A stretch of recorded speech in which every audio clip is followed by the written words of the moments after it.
Imagine going back over 500 million years to the Cambrian period, a time when life on Earth was exploding with diversity. The seas were filled with bizarre creatures that looked nothing like anything alive today.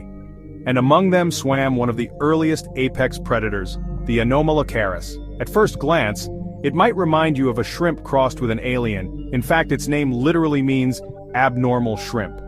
For decades, scientists thought its body parts belonged to different animals. One fossil was mistaken for a shrimp's body, another for a jellyfish, and another for a sea cucumber. Only later did paleontologists realize these pieces all fit together into one extraordinary creature. What made Anomalocaris so fearsome? First, its giant compound eyes. Each eye contained thousands of lenses, giving it razor-sharp vision to spot prey in the dim Cambrian waters. Second, its pair of spiny, grasping appendages at the front of its head. These claw-like arms could snatch up soft-bodied animals and drag them into its circular tooth-lined mouth. And speaking of its mouth, it wasn't like ours. It was a round, pineapple slice-shaped structure lined with hardened plates that crushed and shredded food. In terms of size, Anomalocaris could reach up to 1 meter long, huge for the Cambrian, when most creatures were only a few centimeters.